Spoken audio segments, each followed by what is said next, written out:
नमस्कार, मैं हूं आपके साथ रितिका शर्मा और आप देख रहे हैं भारत आई। नजर डालते हैं 4 बजे की 4 बड़ी खबरों पर, लेकिन उससे पहले एक नजर हेडलाइंस पर।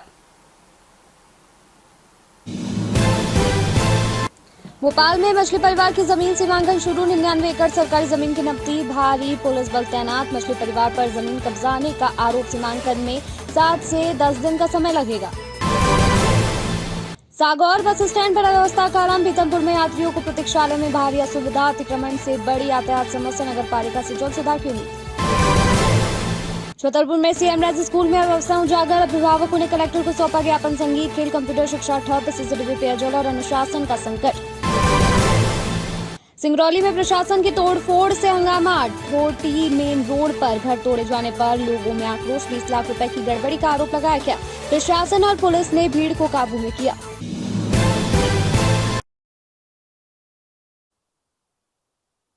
चार बड़ी खबरों पर विस्तार से चर्चा करेंगे। उससे पहले आपको बता देते हुए 4 बड़ी खबरें कौन सी है। आपको बता दें कि पहली खबर जो आ रही है भोपाल राजधानी से आ रही है, दूसरी खबर पीतमपुर से है, वहीं तीसरी खबर छतरपुर से, चौथी और आखिरी खबर जो आ रही है वह आ रही है सिंगरौली से। हम बात करें पहली खबर की, तो आपको बता दें कि पहली खबर भोपाल में, जहां पर भोपाल में मछली परिवार की जमीन सीमांकन शुरू, 99 एकड़ सरकारी जमीन की नपती, भारी पुलिस बल तैनात। मछली परिवार पर जमीन कब्जाने का आरोप, सीमांकन में 7 से 10 दिन का समय लगेगा।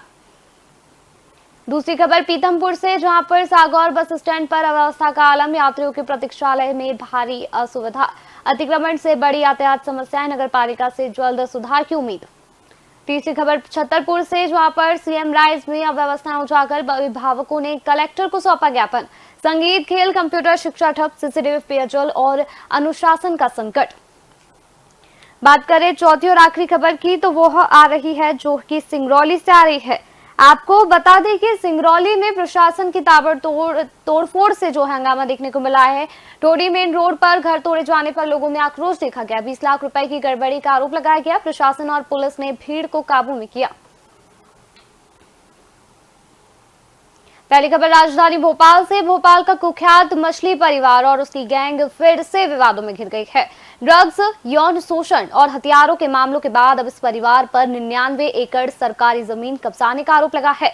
इस विवादित जमीन का आज अनंतपुरा इलाके में सीमांकन किया गया। कोकता बाईपास क्षेत्र में पटवारी और राजस्व अधिकारी ने लाल निशान लगाकर लकड़ी और चूने से जमीन के चिन्हित की है। इस पूरी खबर पर हमारे साथ अधिक जानकारी के लिए हमारे संवाददाता राजधानी भोपाल से हमारे साथ पंकज जुड़ चुके हैं। इस पूरी खबर पर अधिक जानकारी के लिए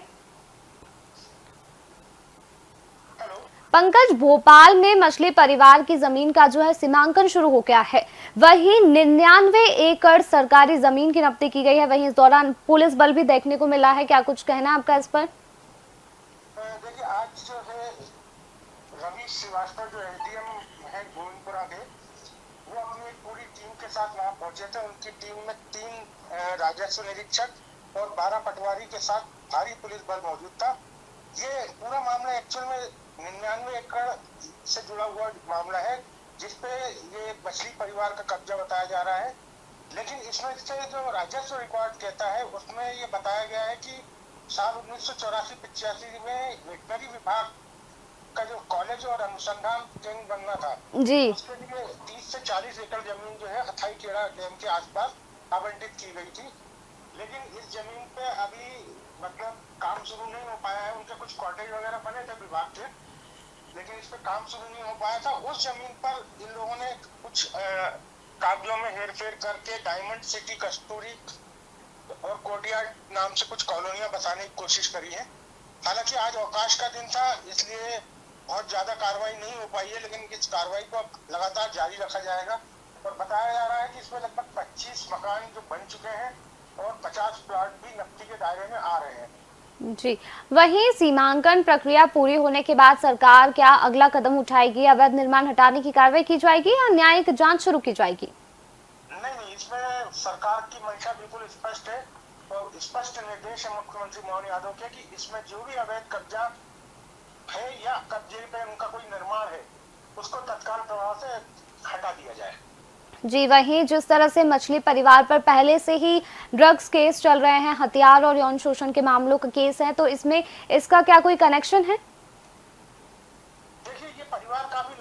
समय से हथाईखेड़ा डैम में मछली पकड़ने का काम करता आ रहा है। जी। काफी लंबे समय से इनके फादर के समय से इनके पास ये ठेकिया है और उसी के चलते उस क्षेत्र में एक बड़ा रसूख इन्होंने कायम कर लिया था और अपने रसूख के दम पे ही इन्होंने इस पूरी जमीनों पर जो शासकीय जमीनें खुली हुई पड़ी हुई थी जिन पर किसी तरह का कोई निर्माण नहीं था उन पर कब्जा करने का प्रयास किया है और हथाईखेड़ा डैम के आसपास अनंतपुर गांव और उससे लगे हुए जो भी इनके खुद की जो इनकी बहुत विशाल आलीशान हवेली थी उसको पिछले हफ्ते ही सरकार ने जमींदोज किया है। तो इस तरह वहां पे आसपास जितना भी इन्होंने अवैध निर्माण कर रखा था वो लगभग पूरी तरह से सरकार ने पिछले 15 से 20 दिनों में तोड़ दिया है। जी, आगे क्या कुछ कार्रवाई और देखने को मिल जाएगी? जिस तरह से राजस्व विभाग और पुलिस की अब तक कार्रवाई देखने को मिली, आगे क्या कुछ और कार्रवाई देखने को मिल सकती है और किस तरह से सुरक्षा को लेकर के पुलिस प्रशासन मुस्तैद दिखा? देखिए, सुरक्षा इसलिए वहाँ चूंकि स्थानीय लोग लगभग उन्हीं के बसाए हुए हैं, इसलिए जी। राजस्व के अधिकारियों को किसी तरह से कोई परेशान न करे, इस लिहाज से पुलिस हमेशा इस पूरी कार्रवाई में उनके साथ रहेगी क्योंकि वहाँ जो स्थानीय लोग हैं वो लगभग इन्हीं के द्वारा बसाए गए हैं। क्योंकि पिछली बार भी ये देखने में आया था कि जिस दिन इनकी मकान कोठी तोड़ने पहुंचा था प्रशासन, सुबह से ही उनके घर के आसपास रहने वाली महिलाओं ने पुलिस को घेरने का प्रयास किया था। तो ये शासकीय कार्य में किसी तरह की बाधा न बने, यहाँ के स्थानीय लोग या उनके पाले हुए गुंडे किसी तरह से पुलिस में मतलब राजस्व अधिकारियों को नुकसान पहुंचाने की कोशिश न करें, इस लिहाज से हमेशा सुरक्षा व्यवस्था में ही ये पूरी कार्रवाई की जाएगी। जी, इस पूरे ही मामले में क्या सिर्फ मछली परिवार ही आरोपी बनाए गए हैं, कोई और नाम भी सामने आ रहे हैं इस मामले में? देखिए, मछली परिवार और उनके तथाकथित कुछ साथी है जिसमें एक नान खटाई करके फेमस बंदा है जिसका उपनाम है नान खटाई। एक तो पुलिस को उसकी तलाश है। इसके अलावा सारिक मछली जो खुद इस पूरे मामले के सरगना है जी। वो अभी इस पूरे मामले में फरार चल रहे हैं। अभी उनकी भी तलाश पुलिस कर रही है। भोपाल क्राइम ब्रांच लगातार इस पूरे मामले में जो भी इनके मोबाइल डाटा से जो कनेक्शन इनके निकल के सामने आ रहे हैं उन लोगों पर पूछताछ कर रही है और पूछताछ करने के साथ साथ जहां जितनी जरूरत पड़ रही है उसके ऊपर मामले भी कायम करती जा रही है। इस पूरे मामले में गोविंदपुरा एसडीएम रवीश श्रीवास्तव का क्या कुछ कहना है, क्या कुछ जानकारी उन्होंने दी है? रवीश कुमार का यही कहना है कि आज से हमने ये सीमांकन शुरू किया है क्योंकि जमीन का दायरा बड़ा है, 99 एकड़ के करीब का मामला है और अभी कुछ वहाँ सड़कें वगैरह का भी निर्माण कार्य हो गया है। तो उस लिहाज से अभी अपडेटेड राजस्व रिकॉर्ड के हिसाब से वो चिन्हित कर लेंगे। अगले 203 दिनों तक ये कार्रवाई और चलेगी। उसमें ये चिन्हित कर लिया जाएगा कि ये कौन कौन सी जमीन सरकारी है और उस पर किस किस के कब्जे और उनको हटाने की कार्रवाई की जाएगी। जी, तो आपको बता दें जो खबर आ रही थी राजधानी भोपाल से, आपको बता दें कि भोपाल में मछली परिवार की जमीन सीमांकन शुरू हो गया है। आपको बता दें कि 99 एकड़ सरकारी जमीन की नब्ती भारी पुलिस बल भी तैनात इस दौरान किया गया। मछली परिवार पर जमीन कब्जाने का आरोप लगाया गया है। वहीं सीमांकन में 7 से 10 दिन का समय लगेगा। दूसरी खबर आपको बता दें पीतमपुर से, जहां पर पीतमपुर के सागौर बस स्टैंड की बदहाल स्थिति ने यात्रियों की मुश्किलें बढ़ा दी है। एशिया की सबसे बड़ी औद्योगिक नगरी के सेक्टर 3 का यह प्रमुख बस स्टैंड है।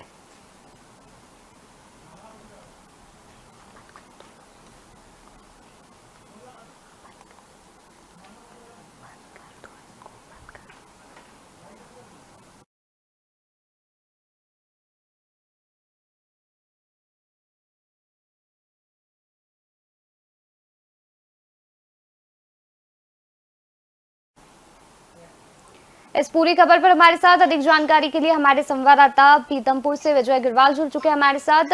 विजय, पीतमपुर में सागौर बस स्टैंड पर अव्यवस्था का आलम नजर आ रहा है, क्या कुछ तस्वीरें हमें देखने को मिल सकती है पीतमपुर से? जी मैम, जैसा कि आप देख रहे हैं वहाँ पे हमने वीडियो आज सुबह ही बनाया। वहाँ पे आसपास में जो अतिक्रमण कर रखा है लोगों ने, प्रतीक्षालय में क्या है जोरदार बारिश के कारण जो यात्री रहते हैं उनको बाहर खड़ा होना पड़ता है और प्रतीक्षालय के जस्ट सामने और राइट साइड में हार फूल और फल फ्रूट और सब्जियों की दुकानों ने पूरा अतिक्रमण कर रखा है जिससे यात्रियों को बहुत परेशानी होती है। जी, वहीं अतिक्रमण को लेकर के शासन प्रशासन द्वारा क्या कुछ कार्रवाई देखने को मिलती है जो कि इन सारी समस्याओं का समाधान है? जैसा कि नगर पालिका द्वारा आए दिन अतिक्रमणों पर कार्रवाई तो की जाती है, जी जी, चीनी जगह पे ही की जाती है जहाँ पे इस तरह की समस्या ना हो, यात्रियां परेशान ना हो, उस जगह पे कोई कार्रवाई नहीं की गई। जिम्मेदार अधिकारियों का क्या कुछ कहना है, क्या कुछ अब आगे कदम उठाया जाएगा उनके द्वारा इस पूरे मामले में? अधिकारियों का कहना है कि आपके द्वारा हमें ये समस्या बताई गई है, हम इस पे जल्दी कार्रवाई करेंगे। वहीं यात्रियों का क्या कुछ कहना है इन सारी समस्याओं को लेकर, क्या कुछ प्रतिक्रिया उनकी देखने को मिली? यात्रियों का यही कहना है, आए दिन यहाँ पे कभी प्रशासन अगर अतिक्रमण हटाता भी है, उसके बावजूद भी इनकी दादागिरी चलती है और ये यहाँ से अतिक्रमण नहीं हटाते हैं और हमें बारिश हो, धूप हो, ठंड हो, यहाँ बाहर खड़े होके ही बस का इंतजार करना पड़ता है और इनसे अगर दुकानदारों से कुछ बोलने जाते हो तो ये दादागिरी करते हैं। जी, तो आपको बता दें जो खबर आ रही थी वह आ रही थी पीतमपुर से, जहां पर पीतमपुर में सागौर बस स्टैंड पर अव्यवस्था का आलम देखने को मिला। यात्रियों को प्रतीक्षालय में भारी असुविधा देखने को मिली। अतिक्रमण से यातायात समस्याएं बढ़ती हुई देखी जा रही है। नगर पालिका से जल्दी ही सुधार की उम्मीद देखी जा रही है।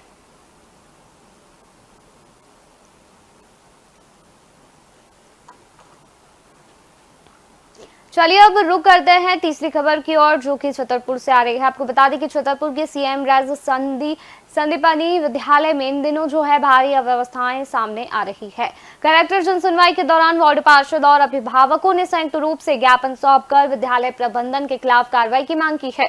इस पूरी खबर पर हमारे साथ अधिक जानकारी के लिए हमारे संवाददाता छतरपुर से विकास दीक्षित हमारे साथ जुड़ चुके हैं। विकास, छतरपुर के सीएम राइज स्कूल में अव्यवस्थाएं देखने को मिली है, क्या कुछ अव्यवस्थाओं का सामना वहां के विद्यार्थियों को करना पड़ रहा है? जी, मैं बताना चाहूँगा कि छतरपुर जो सीएम राज संदीपनी विद्यालय, इन दोनों भारी व्यवस्थाएं उसको देखने को मिल रही है। इस मामले को लेकर कलेक्टर के यहाँ की वार्ड पार्षद, अभिभावक, उन लोगों ने जो है ज्ञापन सौंपा है और कार्रवाई की मांग की। अभिभावकों ने ये बताया है कि जो संदीपनी विद्यालय है वहाँ शैक्षणिक सत्र में ना तो कंप्यूटर की शिक्षा दी जा रही है, ना ही संगीत पढ़ाया जा रहा है और ना ही खेल से संबंधित कोई भी शिक्षा प्रदान की जा रही है। जबकि मध्य प्रदेश शासन के द्वारा टीम प्रोजेक्ट के तहत सीएम राज संदीपनी विद्यालय के नाम से जाना जाने लगा है। निश्चित तौर पर शासन बहुत बड़ा एक बजट निर्धारित कर इन स्कूलों को देती है, लेकिन जमीनी हकीकत कुछ और ही बयां कर रही है, जो लगातार दी जा रही है। और ऐसी घटनाएं इस छतरपुर का संदीपनी विद्यालय की नहीं आ रही। मैं आपको बताऊं, जितने भी छतरपुर जिले में ऐसे संदीपनी विद्यालय, चाहे आपका चल्ला हो, चाहे गौरिहार हो और चाहे राजनगर हो, निश्चित तौर पर इनमें अनियमितताएं देखने को मिलती है। और लोगों के कहने के बाद भी ऐसी कोई व्यवस्थाएं सही, जैसे मैं आपको बताना चाहूंगा कि लगातार जो है ऐसी शिकायतें आती हैं कि विद्यालय में, संदीपनी विद्यालय में जब एडमिशन होते हैं इसमें बच्चों के, तो कोई लॉटरी के तहत होना चाहिए, लेकिन देखने को ये मिलता है कि कोई प्राचार्य जो है तानाशाही रवैया को अपनाकर कोई परीक्षाएं करवाता है, कोई अपने मन से, कोई परसेंटेज, कई सारी ऐसी अनियमितताएं देखने को मिलती है। लेकिन होता कुछ नहीं। अधिकारियों को भी सतत निगरानी करनी चाहिए। अगर निश्चित तौर पर इन विद्यालयों की निगरानी की जाए, जबकि ये संदीपनी विद्यालय है, निश्चित तौर पर इनमें जो है निगरानी होना चाहिए, ताकि ये जो है जो प्रोजेक्ट के तहत इन स्कूलों को बनाया गया है, तो निश्चित तौर पर अगर प्रशासन के जो नुमाइंदे हैं, जो अधिकारी हैं, तीस महत्व तक की इनकी लगातार मॉनिटरिंग अगर करेंगे तो निश्चित तौर पर इनसे उसमें जो हमारे बच्चे छात्र पढ़ने वाले हैं, निश्चित तौर पर उसका भविष्य उज्जवल होगा। अन्यथा की स्थिति में इनकी लगातार जो है अव्यवस्थाएं देखने को मिल रही है। जी, वहीं जिम्मेदार अधिकारियों का क्या कुछ कहना है इस पूरे मामले में, और अभिभावकों के द्वारा कितनी बार शिकायत की जा चुकी है इस संबंध में? जी, मैं बताना चाहूंगा कि अभिभावकों के द्वारा जो है कई बार ऐसा उत्तर देता है कि हमारे द्वारा शिकायतें की गई है, जबकि अव्यवस्थाएं हमें देखने को मिलती है, या हमारे बच्चे आकर बताते हैं कि वहाँ पर अच्छी जो सर्व सुविधा युक्त की स्कूल है, वहाँ शैक्षणिक व्यवस्थाओं की जो कमी है उसको लेकर हमारे द्वारा जो है समय समय पर शिकायतें की जा रही है। बाकी जो अधिकारी है, जैसे जिला शिक्षा अधिकारी से जब पूछा गया कि भाई ये व्यवस्थाएं हो रही है, तो उनका निश्चित तौर पर अभी अरुण शंकर पांडे जिला शिक्षा अधिकारी बने, उनका कहना ये था, अभी तक अभी जस्ट उनको बनाया गया है, लेकिन उनका कहना ये था कि अगर इस तरह की कोई व्यवस्थाएं हमें देखने को मिलती है तो निश्चित तौर पर कार्रवाई की जाएगी और जो भी व्यवस्थाएं मुहैया करवाई जा सकती है, जो प्रशासन स्तर से जो निर्धारित है, निश्चित तौर पर वो व्यवस्था करवाई जाएगी। जी, तो आपको बता दें जो खबर आ रही थी छतरपुर से आ रही थी, जहां पर सीएम राइज स्कूल में अव्यवस्थाएं उजागर हुई। अभिभावकों ने कलेक्टर को ज्ञापन सौंपा है। संगीत, खेल, कंप्यूटर शिक्षा ठप, सीसीटीवी, पेयजल और अनुशासन पर संकट देखा जा रहा है।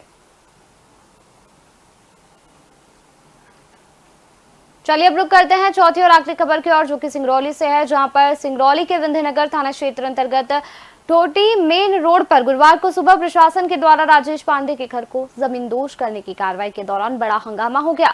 सुबह करीब 7 बजे एसडीएम, तहसीलदार और भारी पुलिस बल के साथ पहुंची प्रशासनिक टीम की इस कार्रवाई से स्थानीय लोग बेहद ही आक्रोशित हो गए। इस पूरी खबर पर हमारे साथ अधिक जानकारी के लिए अजय जुड़ चुके हैं सिंगरौली से। अजय, सिंगरौली में प्रशासन के द्वारा जो है तोड़फोड़ की गई थी, वहीं उसके द्वारा अब रहवासियों में आक्रोश देखा जा रहा है। अभी क्या कुछ अपडेट है इस पूरे मामले में? देखिए, सिंगरौली के डोडी का पूरा मामला है, जहां पर राजेश पांडे नामक युवक का जमींदोज करने जिला प्रशासन की टीम सुबह 7 बजे पहुंची थी। हालात तो इस वक्त तनावपूर्ण हो गए थे, लोगों में आक्रोश देखने को मिल रहे थे। लोगों का कहना था कि कल जो है तीज का त्योहार था और ऐसे में शासन प्रशासन द्वारा रात में आदेश जारी करना और सुबह 7 बजे जिला प्रशासन की टीम भारी संख्या में जो है वहां पर पहुंचकर उस घर को जो है जमींदोज करना कहीं न कहीं अपने आप में एक बड़ा सवाल खड़ा करता है। लोगों ने यह भी आरोप लगाया है कि प्रशासन ने जो जमींदोज किया है, इस पूरे मामले में जो है सामने वाले पक्ष से जो है 20 लाख रुपए की राशि लेकर के जमींदोज की कार्रवाई की गई। वहीं जो अभी वर्तमान में कैसी क्या स्थिति देखने को मिल रही है, वहां से कोई अपडेट इस पूरे मामले में कुछ सामने आया है? वहां के रहवासियों का क्या कुछ कहना है इस पूरे मामले को लेकर? सुबह 7 बजे प्रशासन की टीम जमींदोज करने पहुंची थी, जो अभी भी उस जमींदोज जमीन पर प्रशासन की टीम लगातार बनी हुई है। प्रशासन की टीम द्वारा अभी भी वहां से जो है रवानगी नहीं ली गई है। वही लोगों में आक्रोश देखने को मिल रहा है। लोगों ने आरोप लगाया है कि प्रशासन जब घर को जमींदोज कर दिया तो ऐसे में प्रशासन को वहां से चले जाना चाहिए, लेकिन प्रशासन सामने वाले पक्ष के घर में जो है लगातार वहां पर कुर्सियों में बैठता हुआ दिखाई दे रहा है। यहाँ तक कि जमींदोज हुए घर के लोगों ने आरोप लगाया कि प्रशासन जो है सामने वाले घर में बैठ करके जो है अपनी व्यवस्थाओं को व्यवस्थित कर रही है। एक जो कहते हैं कि व्यक्तिगत उद्देश्य और लालच के चक्कर में जो है प्रशासन ने जमींदोज की पूरी कार्रवाई की है। इस कार्रवाई को लेकर पुलिस प्रशासन का क्या कुछ कहना है इन आरोपों को लेकर? प्रशासन के द्वारा अब तक कोई ऐसी बयानबाजी नहीं की गई है जिससे जो है वहाँ पर मौजूद लोगों में जो है शांति व्यवस्था बन सके। प्रशासन के द्वारा लगातार प्रशासन की संख्या बल जो है बढ़ाई जा रही है। ऐसे में अब सवाल भी खड़े हो रहे हैं कि जब जमींदोज हो गए हैं और अब प्रशासन आगे क्या कुछ कार्रवाई करने वाली है, अभी भी इस बात का जो है शंका जो है पुलिस पक्ष लगाया हुआ है। जी, तो आपको बता दें जो खबर आ रही थी सिंगरौली से, जहां पर सिंगरौली में प्रशासन की तोड़फोड़ से हंगामा देखने को मिला। टोटी मेन रोड पर घर तोड़े जाने पर लोगों में आक्रोश देखा गया। 20 लाख रुपए की गड़बड़ी का आरोप लगाया गया है। प्रशासन और पुलिस ने भीड़ को काबू में किया। सभी संवाददाताओं का शुक्रिया। तो यह थी 4 बजे की 4 बड़ी खबरें। फिलहाल 4 बजे की 4 बड़ी खबरों में इतना ही। आप देखते रहिए सीएन भारत।